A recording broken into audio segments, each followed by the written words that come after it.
దాన్ని తిట్టడానికి మాత్రం ఆమెను పంపిస్తూ ఉంటారు. నిన్న చూశాను నేను, మానవత్వం లేదు అది ఇదని మాట్లాడుతుంది. అసలు మీ మార్ఫింగ్లకి, మీ అబద్ధాలకి, మీరు చేసే ఎప్పటికప్పుడు మీ కుట్ర రాజకీయాలకి ఇదేనా అసలు పరిపాలన అంటే? చంద్రబాబు, ఇదేనా నువ్వు ఏదో 40 ఏళ్ళ ఇండస్ట్రీ అని చెప్పుకునే గొప్ప రాజకీయ జీవితం? నీ కొడుకుని తీసుకొచ్చి ఒక షాడో ముఖ్యమంత్రి వాడు ఈరోజు, నువ్వేమి లేవు, నువ్వు ఒక అసమర్థుల్లాగా మూలన పడి ఉన్నావు. అదేవిధంగా ఇక నీ కొడుకు ఇష్టం వచ్చినట్టు, వాడికేమీ తెలియదు, ఓనమాలు కూడా రావు రాజకీయాల్లో. అందువల్ల తనకు తెలిసింది ఏంటంటే, నేను భయపెట్టేస్తే, అది కూడా భయం ఈయన పెట్టడం కాదు, ఆ పోలీసుల అధికారం అండగా చూసుకొని పోలీసుల చేతిలో పెట్టుకొని ఇష్టం వచ్చినట్టుగా ప్రతిపక్షం నేతలు ఎవరు మాట్లాడి మీ పరిపాలన బాగాలేదంటే తీసుకుపోవటం. అదేవిధంగా ముఖ్యంగా ఈ రాష్ట్రంలో ఈ 1 ఇయర్లో ఆడపిల్లల మీద జరుగుతున్నటువంటి అత్యాచారాలు ఇంతవరకు స్వాతంత్రం వచ్చాక రాజకీయ చరిత్రలో, అంతకుముందు ఎక్కడో నిజాం టైంలో రజాకారుల ఉద్యమాల్లో మహిళల మీద అత్యాచారాలు దారుణంగా జరిగాయి అనేది మనం విన్నాము. బ్రిటిష్ హయాంలో అలాగే జరిగినాయి. ఎందుకంటే పోరాట వీరుల్ని వాళ్ళు ఆ విధంగానే ఆడవాళ్ళని చేర్చేవాళ్ళు. కానీ ఈరోజు ఇది ఒక ప్రజాస్వామ్య దేశం, ప్రజాస్వామ్య పరిపాలన అనుకొని మీరు అనుకుంటున్నారు, మేమైతే అనుకోవట్లేదు. ఈవీఎంల సాయంతో వచ్చినటువంటి దరిద్ర పరిపాలన మీది ప్రభుత్వం ఇది. ఈ ప్రభుత్వంలో మీరు చేస్తుంది ఏంటంటే ఇదిగో ఇట్లాంటి అనాచారాలు. మీ పార్టీ వాళ్ళు ఏ ఏదో పని చేసినా సరే వాళ్ళకి ఏ విధమైన శిక్షలు లేవు. వాళ్ళు మహిళల్ని భయంకరంగా మరి మీ సోషల్ మీడియాలో ఇష్టం వచ్చినట్టు వాళ్ళ వ్యక్తిత్వ హననాన్ని చేస్తుంటే దానికి ఏ విధమైన శిక్షలు లేవు. కానీ సాక్షి మీడియాలో ఒక అనలిస్టు ఒక విషయాన్ని చెప్తూ దాన్ని మాట్లాడితే దాన్ని తీసుకెళ్ళి కొమ్మినేని గారికి అంటగట్టి అప్పటికప్పుడు ఆయన మీద కేసు పెట్టి తీసుకెళ్ళి, ఇదా మీ పరిపాలన? ఇది సుపరిపాలన అంటారా? మీరు నిజంగా నిజాయితీగా ఒప్పుకోండి, ఒక్క పాయింట్ అన్న నిజాయితీగా ఒప్పుకోండి అయ్యా మీ తండ్రి కొడుకులు. ఇక ఆ 3 ఆయన గురించి ఎందుకు మాట్లాడాలా? ఆ 3 ఆయన ఒక వేస్ట్ ఫెలో అనేది అర్థమైపోయింది. ఎందుకంటే ఆయన అందుకే సనాతన వేషం వేసుకొని రాష్ట్రాలన్నీ తిరుగుతున్నట్టున్నాడు ఇక్కడేం చేయలేక. అందువల్ల ఇక ఆయన గురించి వేస్ట్ మాట్లాడటం కూడా వృధా. ఎందుకంటే ఆయనకు నాయకత్వ లక్షణాలు మొదటి నుంచి లేవు, ఎదిరించే తత్వం అస్సలు లేదు. చంద్రబాబు పిలిచినప్పుడు వాళ్ళు వచ్చి జగన్ గారిని ఒక తిట్టిపోవటానికి మాత్రం ఉపయోగపడతా ఉన్నాడు. కనీసం మీ పక్కన స్థానం కూడా ఇవ్వనంత స్థితికి దిగజారిపోయాడు, అతను సంపాదించుకోలేకపోయాడు. అందువల్ల నీకు అతని గురించి ఎక్కువ మాట్లాడకూడదు. కానీ మీ ఇద్దరు కలిసి ఈరోజు రాష్ట్రాన్ని ఏ విధంగా చేస్తున్నారో ఒక్కసారి ఆలోచించండి.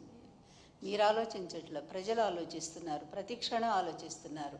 ఎందుకంటే శ్రీశ్రీ గారు అన్నట్టు మదమెక్కిన తురంగాలు అన్నట్టుగా మదం పట్టినటువంటి గుర్రాలు లేకపోతే ఏనుగులు ఇవన్నీ కూడా ఇష్టం వచ్చినట్టుగా ప్రవర్తిస్తూ ఉంటాయి. వాటికి ఉచ్చము నీచము జ్ఞానము ఏమీ తెలియదు.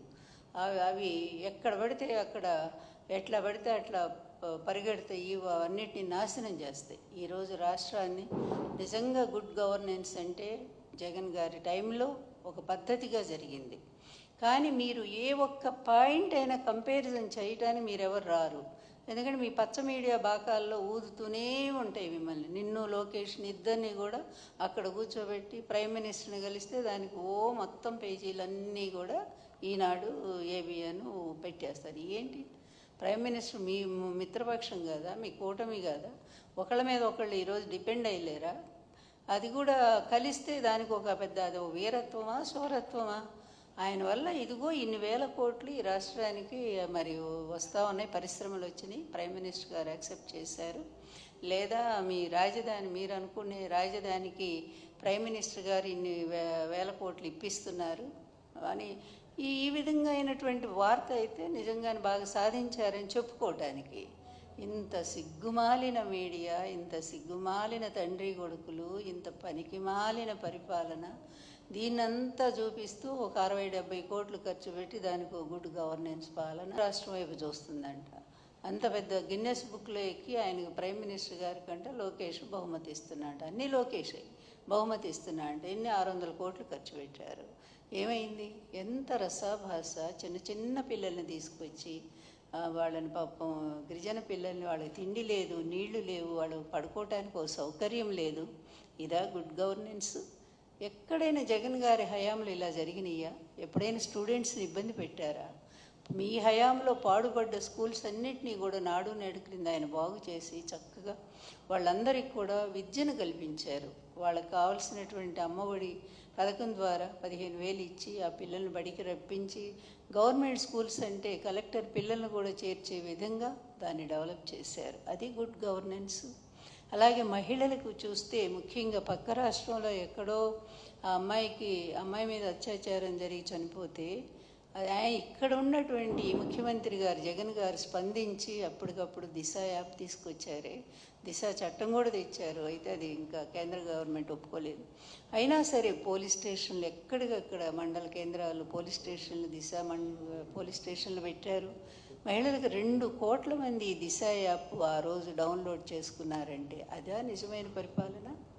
లేకపోతే ఇప్పుడు ఇష్టం వచ్చినట్టు మొన్నే కదా అనంతపురంలో ఒక బాలిక మీద 14 మంది మీ తెలుగుదేశం గూండాలు, చెప్పాలంటే దరిద్రం ఉండా కొడుకులు వాళ్ళు, అటువంటి వాళ్ళంతా కూడా అంత ఒక ఆడపిల్లని అన్ని నెలల పాటు అలా అత్యాచారం చేస్తుంటే ఆ పిల్లకి గర్భం వస్తే ఏమన్నా కనీసం ఎక్కడున్నామ్మా హోమ్ మినిస్టర్? నువ్వు లేడీయే కదా, నువ్వు స్త్రీయే కదా.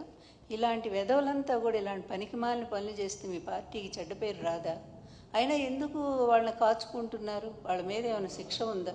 కనీసం ఒక్కళ్ళైనా అరెస్ట్ చేశారా? అదేవిధంగా అదే అనంతపురంలో ఇంకో అమ్మాయిని చంపేశారు. ఆ అమ్మాయిని పాపం రేప్ చేసి చంపేశారు.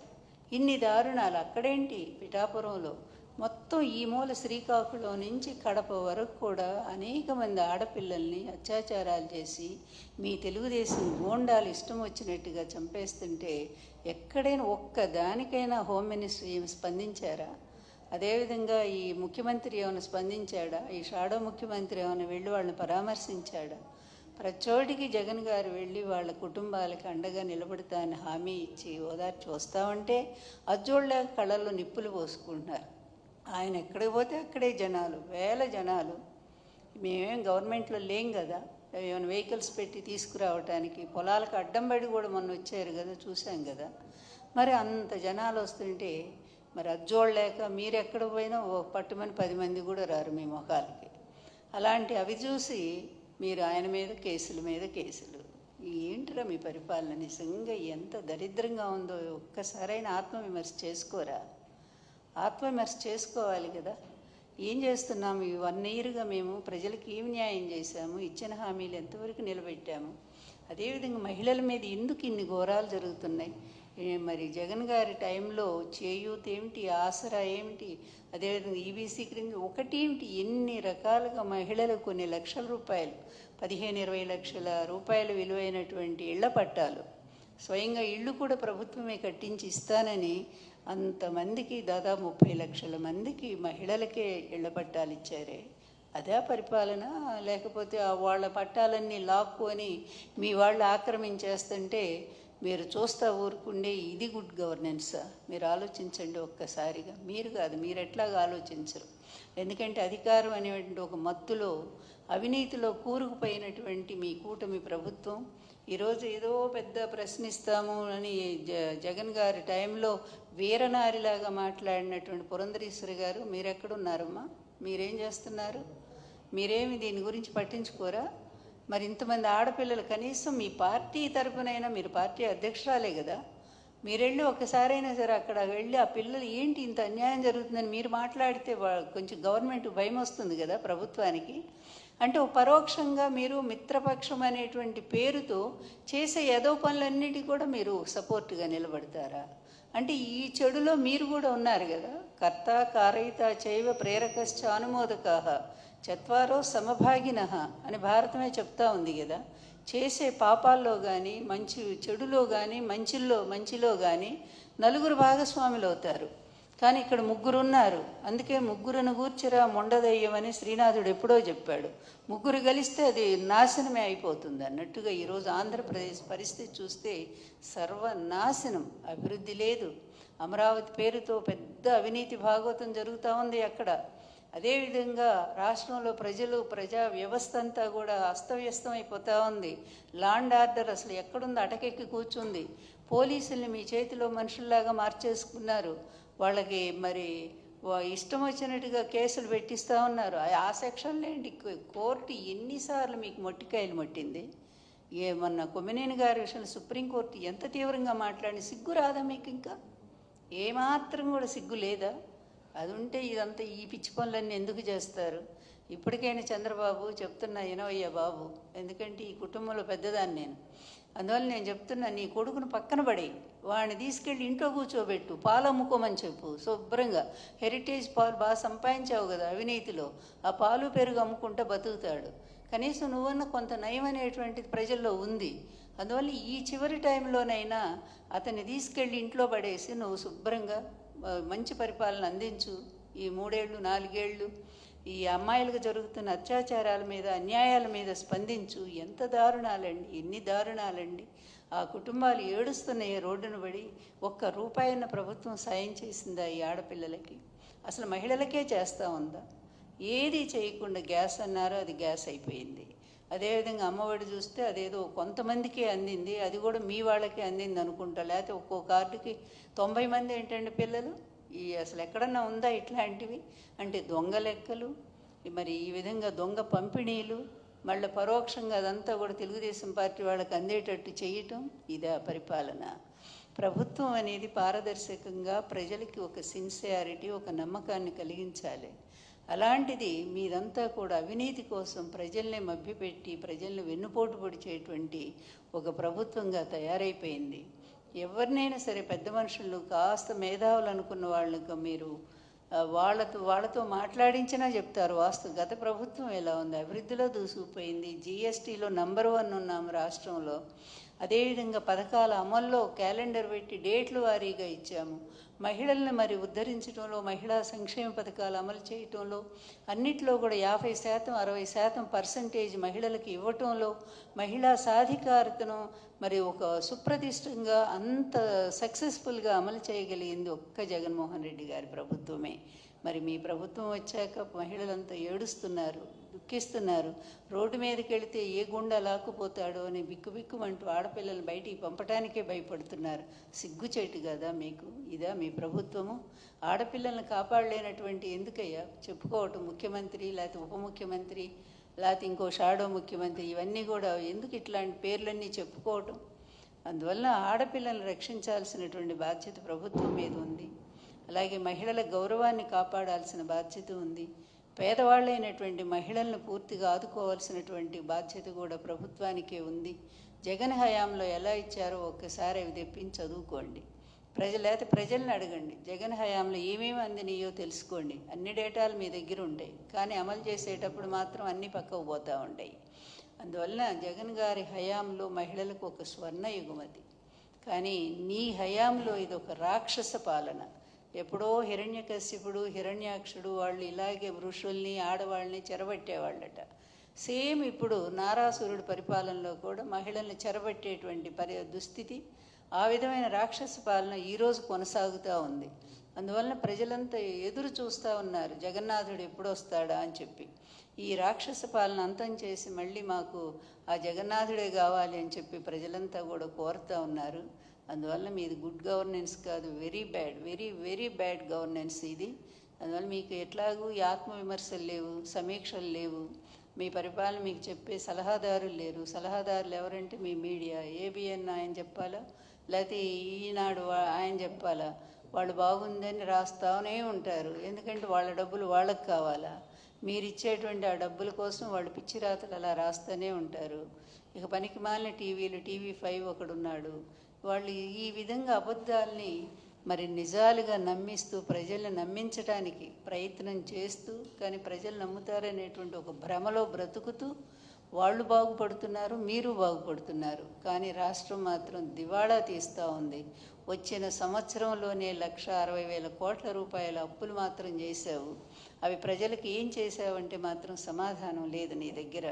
అందువలన ఇంత వరస్ట్ పరిపాలన ఇంతవరకు భారతదేశ చరిత్రలో, ఆంధ్రప్రదేశ్లో ఎంతోమంది ముఖ్యమంత్రులు వచ్చారు, కానీ ఎవ్వరూ కూడా ఇట్లాంటి పనికిమాలిన పరిపాలన అందించలా.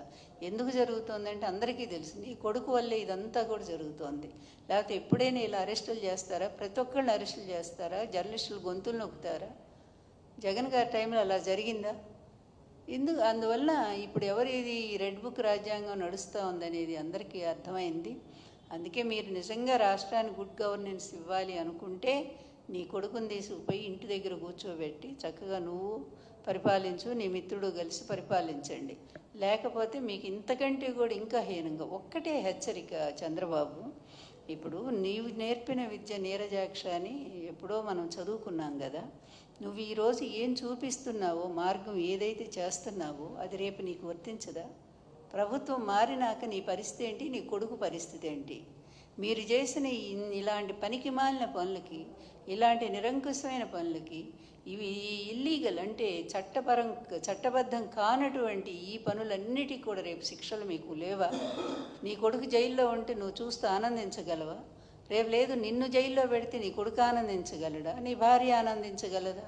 మరి ఇలాంటివన్నీ కూడా మీరే దారి చూపిస్తూ అమాయకులందరినీ బలి చేస్తూ ఉంటే రేపు ప్రభుత్వం మారాక ఆ ప్రభుత్వం మీ మీద చర్యలు తీసుకోదా? దానికి బలయ్యేది ఎవరు? ముందు మీరే అవుతారు కార్యకర్తల కంటే. నేను చెప్తా ఉన్నాను. దాన్ని ఆలోచించైనా కనీసం నీ కొడుకు బుద్ధి చెప్పరా మీరు? అందువల్ల చంద్రబాబు ఇప్పుడైనా సరే మీరు మేలుకోండి. ఆయన తీసుకెళ్ళి పక్కన పడేసేయండి, లేదా ఆయన ఒక పరిమితం చేయండి ఒక మంత్రి శాఖకి. అంతే తప్ప ఇష్టం వచ్చినట్టుగా రాష్ట్రాన్ని ఆయన చేతిలో మాత్రం పెట్టకండి అనేది నేను నా సీరియస్ వార్నింగ్.